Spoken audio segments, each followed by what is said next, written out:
Hello everyone.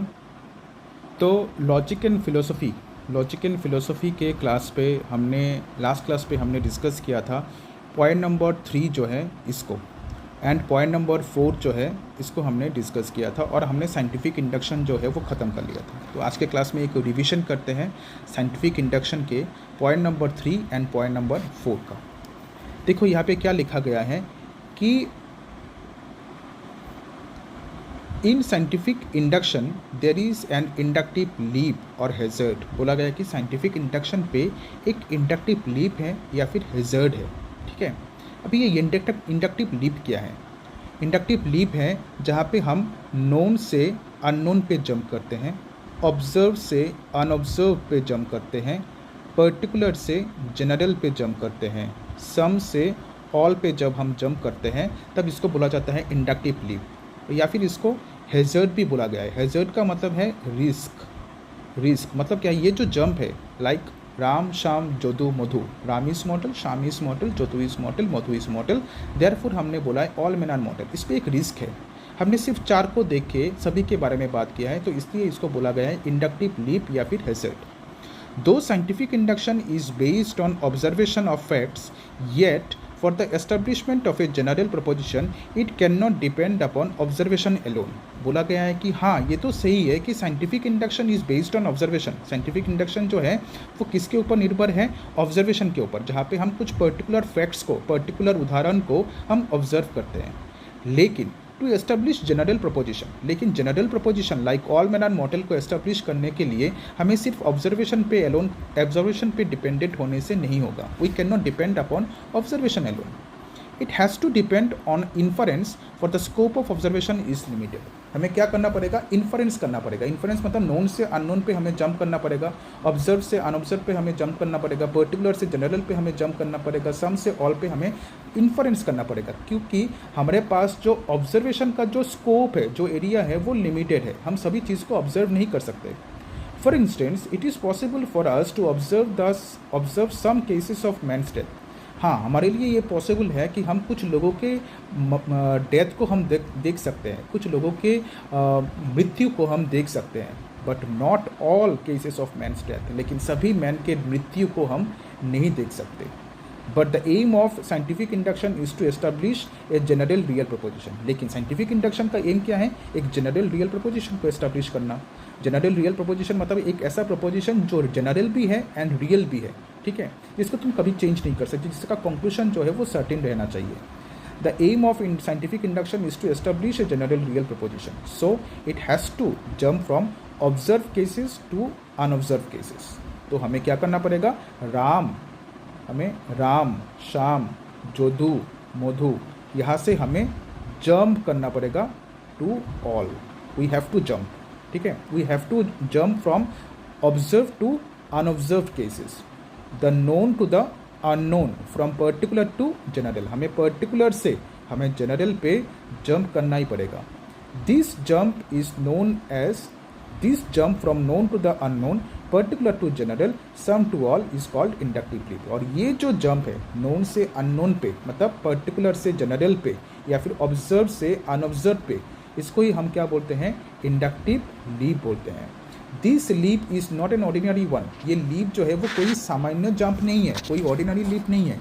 It is leap in the dark. ये अंधेरे में छलांग लगाना है, क्योंकि हमने सिर्फ 4 को देख के, राम शाम जोदू मधु, 4 को देख के हमने सबके बारे में बात किया है। So it is a leap in the dark. This passage from particular to general, known to unknown, involves some hazard or risk as we are going beyond evidence। इस पर क्या है? कोई रिस्क है। क्यों? बिकॉज हमारे पास क्या नहीं है? हमारे पास एविडेंस नहीं है। इस पर क्या है? रिस्क है, बिकॉज हमारे पास कोई भी एविडेंस जो है, प्रमाण जो है वो नहीं है। हमारे पास कोई प्रमाण नहीं है कि हम सबको मॉडल बोले, सबको देखने के बाद, ये हमारे लिए पॉसिबल भी नहीं है। So the inductive leap is also known as inductive hazard. और इसी वजह से इंडक्टिव लीप को क्या बोला जाता है? इंडक्टिव हैज़र्ड भी बोला जाता है, बिकॉज यहाँ पे हम कुछ पर्टिकुलर इंस्टेंसेस को देख के हम सबके बारे में बात कर लेते हैं। इसी वजह से इस पर रिस्क भी है और इसको ही हम बोलते हैं inductive leap. Next, scientific induction is based on 2 presuppositions. Presuppositions को हम प्रिंसिपल्स भी लिख सकते हैं। ठीक है, साइंटिफिक इंडक्शन जो है वो दो प्रिंसिपल्स के ऊपर डिपेंडेंट है, एक है law of causation and the principle of the uniformity of nature, law of causation and principle of uniformity of nature. To remove the difficulty of inductive hazard which scientific induction faces in establishing general proposition from particular instances, it depends on two presuppositions, law of causation and law of uniformity of nature. बोला गया है कि ये जो risk है known से unknown पे जब हम जंप करते हैं, अंधेरे में जो हम छलांग लगाते हैं, ये जो रिस्क है इस रिस्क को थोड़ा कम करने के लिए, जनरल रियल प्रपोजिशन को एस्टेब्लिश करने के लिए, पर्टिकुलर फैक्ट्स को देखने के लिए, राम शाम जोधू मोधू को अच्छे से देखने के लिए साइंटिफिक इंडक्शन दो प्रीसपोजिशन या फिर दो प्रिंसिपल्स के ऊपर डिपेंड होता है.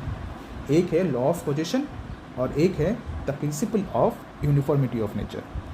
Both law of causation and the principle of uniformity of nature are two fundamental principles. ये दोनों जो है वो मौलिक नीति है किसके, साइंटिफिक इंडक्शन का.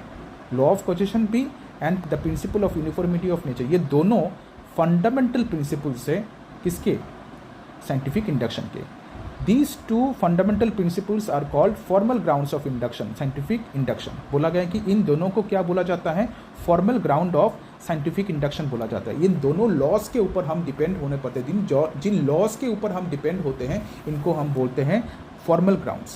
ठीक है, formal ground of scientific induction, because scientific induction takes them for granted in order that a general proposition may be established on the observation of particular instances. मतलब क्यों इसको फॉर्मल ग्राउंड बोला जाता है, इसको फॉर्मल ग्राउंड इसलिए बोला जाता है बिकॉज साइंटिफिक इंडक्शन ने इन दोनों का इस्तेमाल किया है, law of causation and law of uniformity of nature, इन दोनों का इस्तेमाल करके एक जनरल रियल प्रपोजिशन को एस्टैब्लिश घटित करने की कोशिश किया है, कुछ पर्टिकुलर फैक्ट्स को देख के, राम शाम जोधू मोधू जैसे कुछ पर्टिकुलर इंस्टेंसेस को देख के. They are also called postulates और एजम्पशंस ऑफ इंडक्शन. इनको हम पोस्टुलेट्स भी बोल सकते हैं या फिर फीचर्स भी बोल सकते हैं किसके, इंडक्शन के. The law of causation states that the every event has a cause. Law of causation का कहना यह है कि हर घटना के पीछे एक कारण है. Scientific induction is based on law of causation. Scientific induction पे हमें लॉ ऑफ कॉजेशन मिलता है. It is based upon the discovery and proof of the causal connection between events. यहाँ पे दो घटना है, एक है ह्यूमन और एक है मॉर्टल. ठीक है, तो ह्यूमन एंड मॉर्टल ये दोनों के बीच कॉज एंड इफेक्ट का हमें क्या मिलता है, एक रिलेशन देखने को मिलता है और इसी रिलेशन के ऊपर डिपेंड होता है scientific induction. It is based on the discovery and proof of the causal connection between events. For example, एक कॉजल कनेक्शन इज प्रूव्ड. एक कॉजल कनेक्शन को, एक कॉज इफेक्ट रिलेशन को प्रूफ किया गया है, प्रमाण किया गया है बिटवीन किस के बीच, ह्यूमैनिटी एंड मॉर्टिलिटी के बीच. ह्यूमैनिटी एंड मॉर्टिलिटी के बीच एक कनेक्शन है, जहाँ पे तुम्हें ह्यूमन मिलेंगे वहाँ पे तुम्हें मॉर्टिलिटी जो है वो साथ में मिलेगा. On the strength of this causal connection, और इसी कॉजल कनेक्शन के ऊपर डिपेंड करके general proposition all man are mortal is established. और इसी कॉजल कनेक्शन के ऊपर डिपेंड करके एक जनरल प्रपोजिशन को एस्टैब्लिश किया जाता है जिसका नाम है all man are mortal. The principle of uniformity of nature states that under similar conditions the same cause produces the same effect. Principle of uniformity of nature, nature जो है वो हमेशा यूनिफॉर्म रहता है. इसका मतलब ये है कि अंडर सिमिलर कंडीशंस, अगर शर्त जो है वो सिमिलर है, वो सेम है, तो नेचर भी सेम बिहेव करेगा. अगर पहले भी हमें प्यास लगा है और पानी ने हमारा प्यास जो है वो बुझाया है, तो आज भी प्यास लगने से हमें पानी ही हमारा प्यास जो है वो बुझाता है और फ्यूचर में भी हमें पानी ही हमारा प्यास जो है वो बुझाएगा. बिकॉज यहाँ पे कंडीशन सेम है तो नेचर भी क्या है, नेचर भी सेम बिहेव करेगा. This means that nature behaves in the same way under similar circumstances. इसका मतलब ये है कि नेचर जो है वो एक ही मात्रा में बिहेव करता है हर एक सर्कमस्टेंसेस पे, हर एक परिस्थिति पे.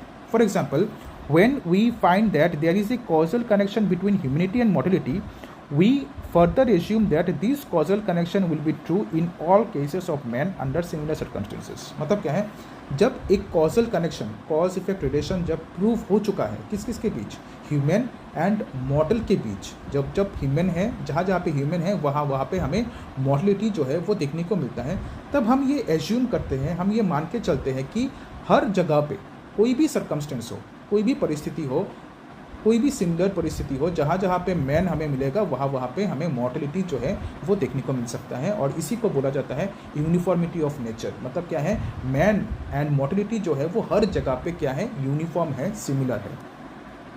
The conclusion of scientific induction is regarded as certain. Conclusion जो है साइंटिफिक इंडक्शन का वो क्या है, सर्टेन है, because it is based on causal connection. Because यहाँ पे क्या है, कॉजल कनेक्शन है। कॉजल कनेक्शन मतलब कॉज एंड इफेक्ट के बीच रिलेशन। यहाँ पे कॉज का मतलब है ह्यूमन एंड इफेक्ट है मॉर्टेलिटी।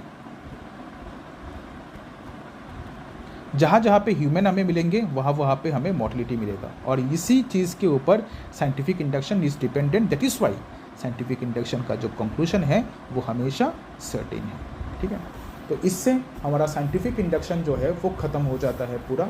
कोई भी डाउट होने से पूछ सकते हो।